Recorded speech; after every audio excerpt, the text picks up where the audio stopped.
Tēnā koutou e te whānau o Auckland Unitarians. Tēnā koutou ngā manihiri. Tēnā koe tuatahi ki Linda Hart, mo Amerika.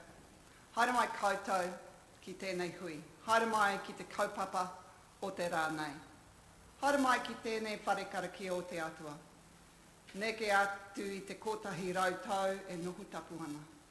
Ko Rachel Mackintosh tōku ingoa. Ko te kai kōrero e nāia nei. Nō reira, tēnā koutou, tēnā rā tātou katoa. Greetings to the family of Auckland Unitarians. Greetings to our visitors. Welcome especially to Linda Hart, Minister of Quimper UU Fellowship in Washington State, who is one of our Zoom participants today. Welcome all to this gathering. Welcome to the kaupapa of this morning. Welcome to this church, made sacred by Auckland Unitarians for more than 122 years. My name is Rachel Mackintosh, and I am the worship leader in this moment.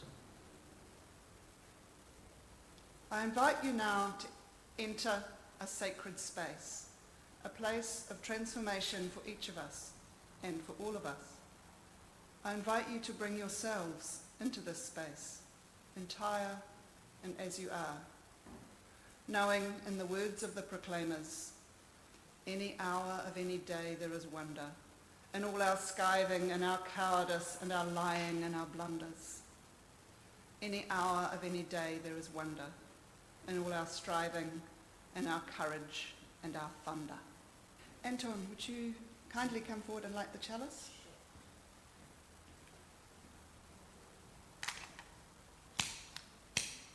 To open our service, we light this flame to burn for us all, to be a beacon for us, to settle us, to light our time together this morning, that we may have a common focus to contemplate together the things we deeply value. And now I invite you, if you wish, to say with me the covenant of our church. Love is the doctrine of this church.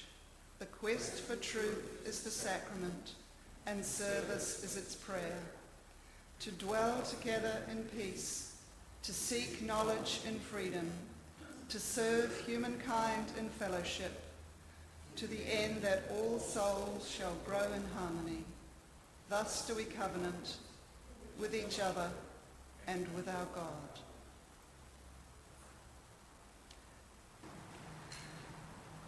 And for the reading this morning, we have, after reading Lucretius, I Go to the Pond by Mary Oliver. The slippery green frog that went to his death in the heron's pink throat was my small brother. And the heron, with the white plumes like a crown on his head, who is washing now his great sword beak in the shining pond, is my tall, thin brother. My heart dresses in black and dances.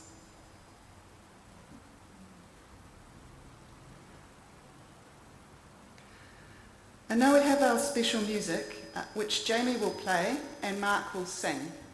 This is a hymn that is written recently by two young women, Annalie Thiessen and Katie Graber. I warn you, it's far more theist than we are used to. It comes from the parable of the lost coin in the Gospel of Luke. I invite anyone who's put off by the word God to substitute in your minds or just to suspend.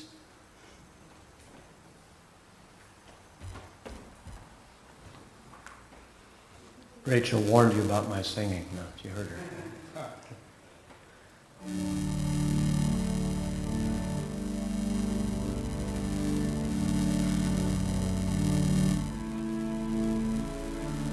God lights a lamp and she searches everywhere for the hidden, lonely heart. God lights a lamp and she searches everywhere. When she finds you, oh, she sings. I have found my treasure, my precious silver coin. I have found my love. Even angels will hear the news. What once was lost is found.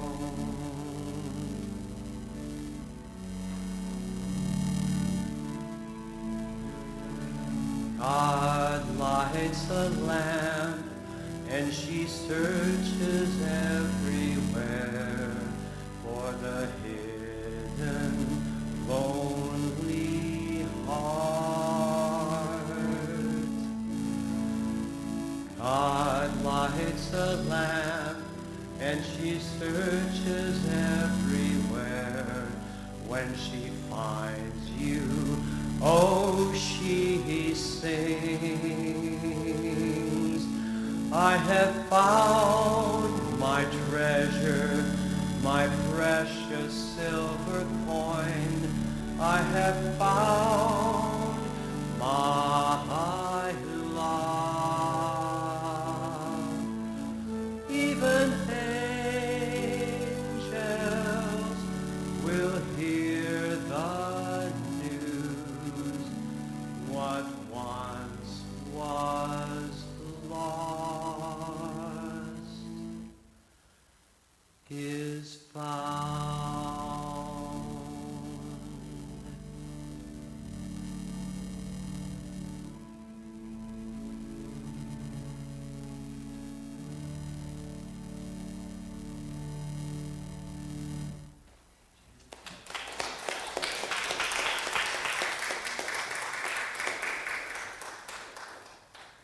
When I asked Mark to sing, he told me that he wasn't a soloist. Well, I think he is a soloist now.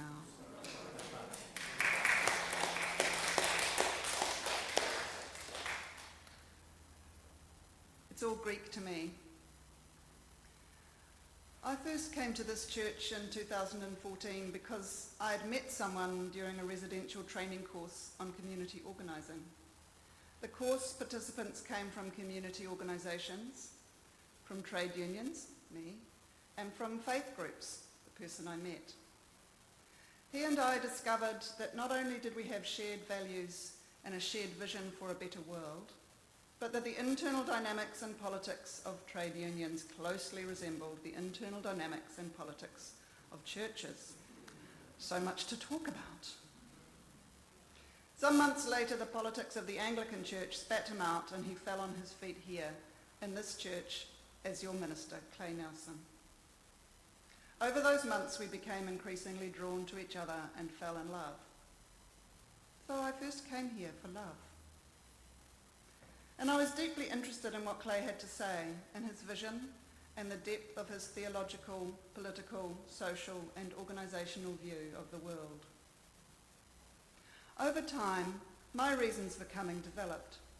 It became the rhythm of my life, contemplating wonder every Sunday, and carrying that wonder through the week.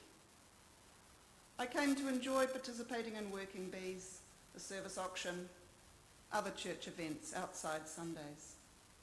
From time to time, I would speak from the pulpit.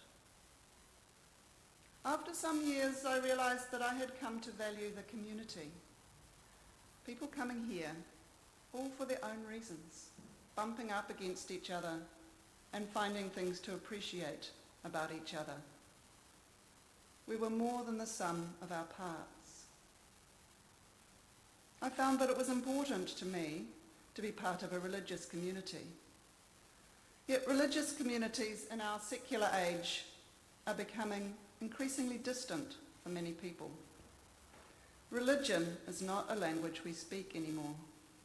It's all Greek to us. Though that might be cute as a hook, I hope, there is one actual Greek word I would like us to consider this morning. Adiaphora, a word for which there are several translations. Approaches to the word have changed over time, from the concept of indifferent things where it started. For today, I choose the understanding of adiaphora that came in early Christian times, for the early Christians were Greek speakers. Adiaphora, that which is not necessary for salvation. Adiaphora are things that are neither commanded nor forbidden, discussions about church or union politics. It is the stuff we spend our time on that is morally neutral.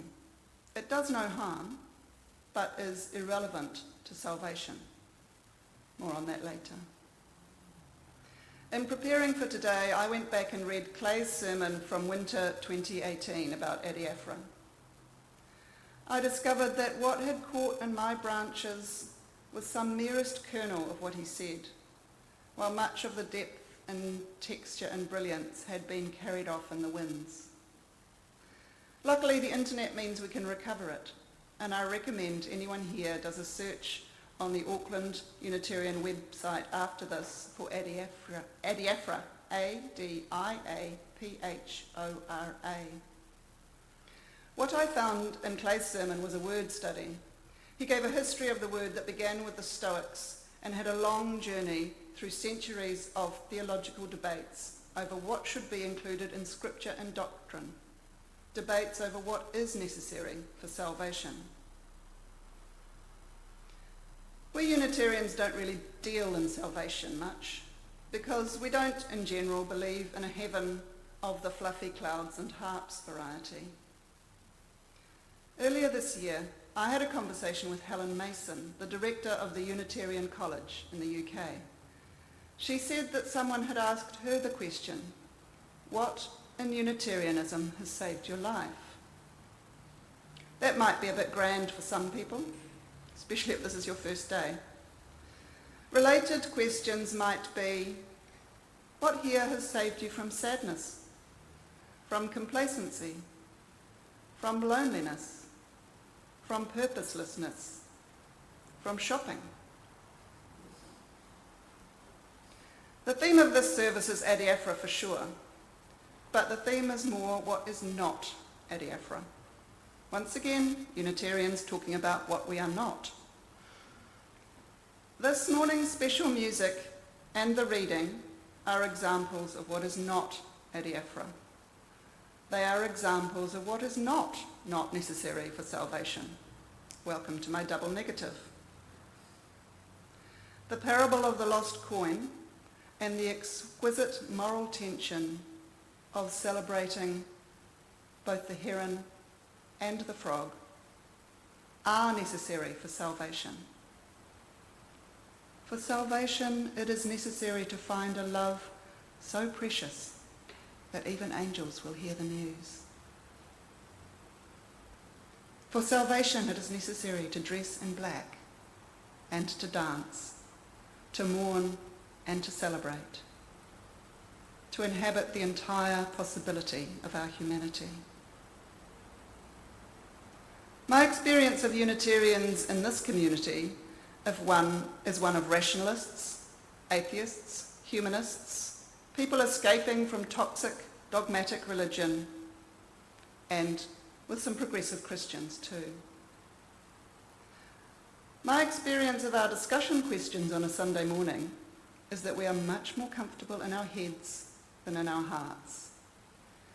As we rightly reject dogma and the impossibility of believing as fact stories that offend our intellect, we risk getting stuck in our heads.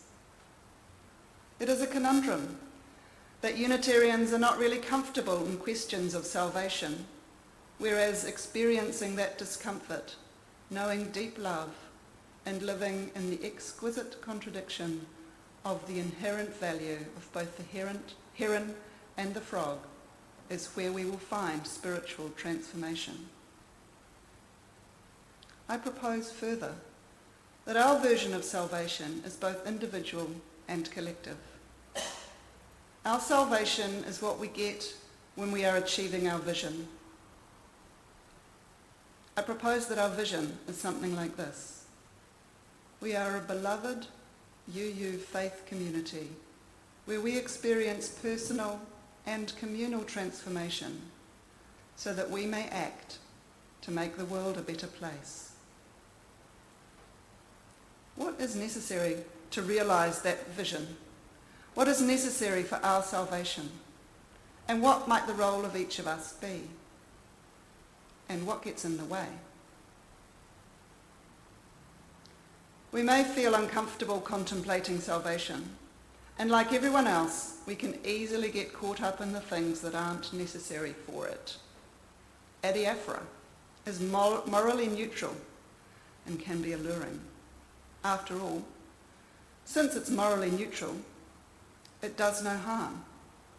And since it's adiaphora, it doesn't require anything of us spiritually. Phew.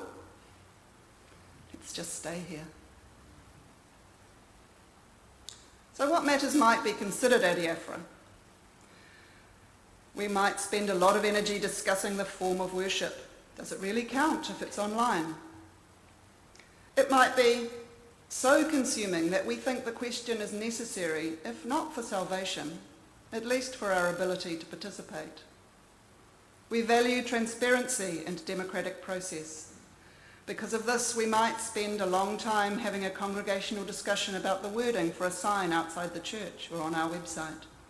We might debate for hours about whether the annual fee should be $132 or a multiple of the actual cost of keeping the lights on, or anything a person can give.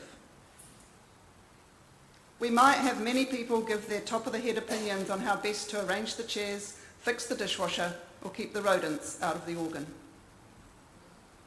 When we decorate for Christmas, it takes a long time, as every ornament is put up by one person and moved by someone else. We might spend so long in these debates and activities that we make no progress towards their goals, let alone the goal of communal and societal transformation, let alone the goal of living in a better world. Because we are human, we will continue to occupy ourselves with matters of adiaphora. After all, they give us a base and a place to work for our salvation.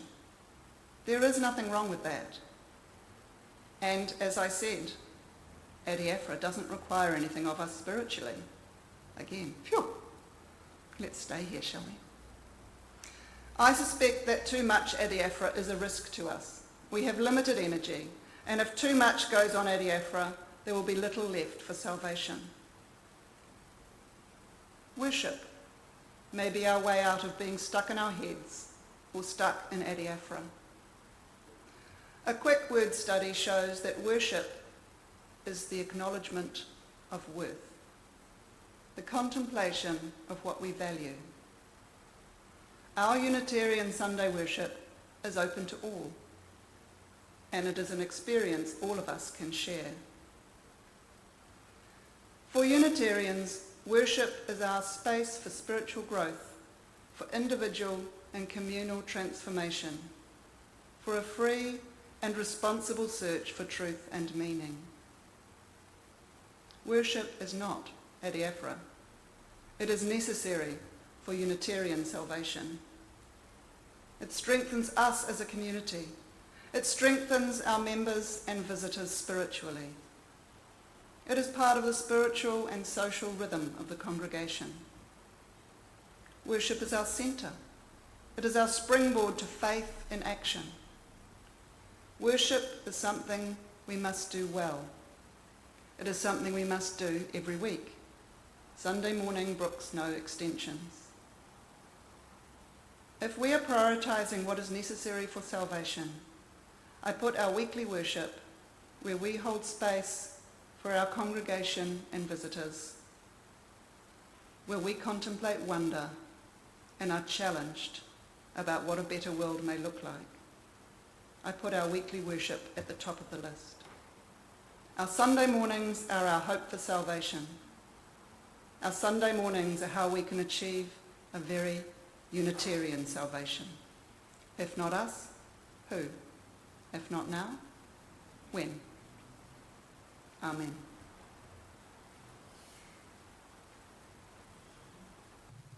Anton, would you mind extinguishing the chalice? The words this morning are augmented by an additional phrase I learned from the UU Fellowship of Quimper in Washington State. So best not close your eyes for this, you might need to watch.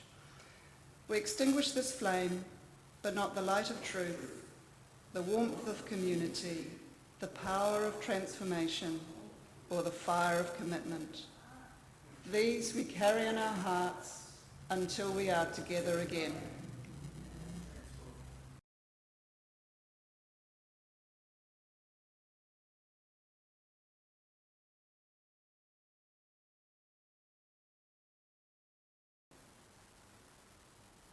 I now have another poem.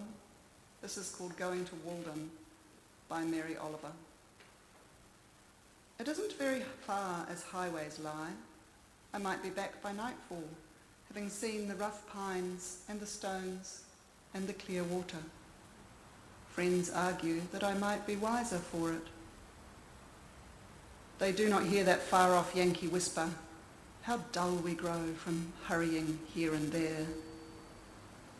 Many have gone and think me half a fool to miss a day away in the cool country. Maybe. But in a book I read and cherish, going to Walden is not so easy a thing as a green visit. It is the slow and difficult trick of living and finding it where you are.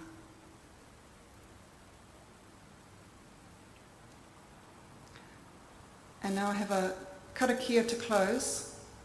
Ngā hia ai ki te timatanga, a ka kite ai tātou I te mutunga.